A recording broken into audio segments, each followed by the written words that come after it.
अगर आप भी किसी रिश्ते में अधूरे रह गए हो तो ये कहानी आपके लिए है। सुनिए शब्दों की दुनिया, जहाँ हर कहानी आत्मा से जुड़ती है।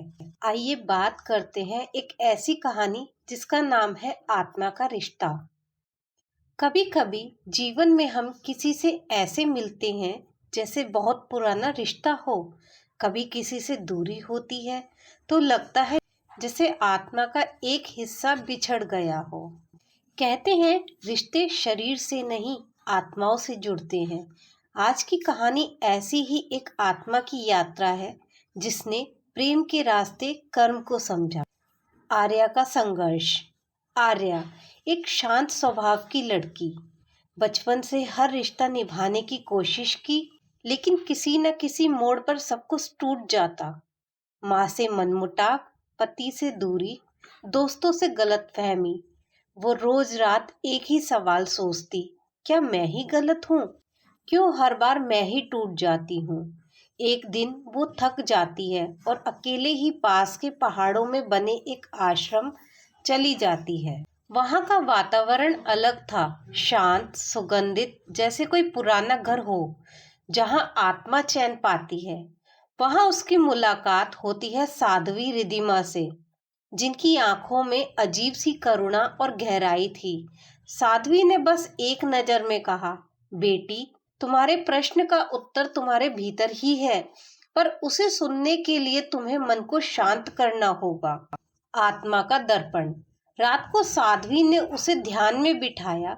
आर्या ने आंखें बंद की। धीरे धीरे उसकी सांसें शांत होने लगी। अचानक उसके सामने एक दृश्य खुला। वो किसी पुराने युग में थी।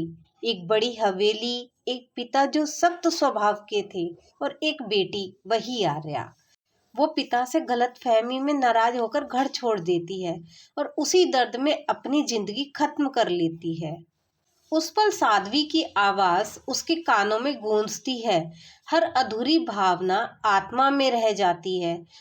वो फिर से जन्म लेती है, किसी और रूप में, किसी और रिश्ते में। आर्या को अचानक झटका लगता है। वो पहचानती है कि पिछले जन्म के वही पिता इस जन्म में उसके पति के रूप में लौटे हैं। कर्म का सामना। ध्यान टूटने पर आर्या के आंसू रुकते नहीं। अब उसे हर झगड़ा, हर दूरी समझ आने लगी। वो भाग नहीं रही थी, बल्कि कर्म उसे समझने के लिए खींच रहा था। वो साध्वी के पास जाती है और कहती है, तो क्या हर रिश्ता पहले से तय है? साध्वी मुस्कुराती है, हाँ, पर उसे सुधारना या दोहराना, ये तुम्हारे वर्तमान कर्म पर निर्भर करता है। आर्या अब अपने पति से बात करने का निर्णय लेती है। पहली बार उसने अपनी शिकायत नहीं रखी, सिर्फ कहा, शायद हम दोनों कुछ अधूरे थे, अब हमें मिलकर खुद को पूरा करना है। धीरे धीरे उनका रिश्ता बदलने लगा। झगड़े कम हुए, शब्दों में नम्रता आई और दिल में अपनापन। आत्मा का प्रकाश। कुछ महीने बाद आर्या फिर आश्रम गई। साध्वी ने पूछा, अब कैसा लग रहा है? वो बोली, पहले मैं रिश्ते में सुकून ढूंढती थी, अब रिश्तों में खुद को ढूंढती हूँ।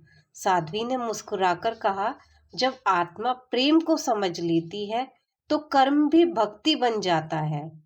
उस दिन आर्या ने दीपक जलाया, हर उस आत्मा के नाम जो उससे जुड़ी थी, चाहे प्रेम से या पीड़ा से। धीरे धीरे उसकी आत्मा हल्की हो गई।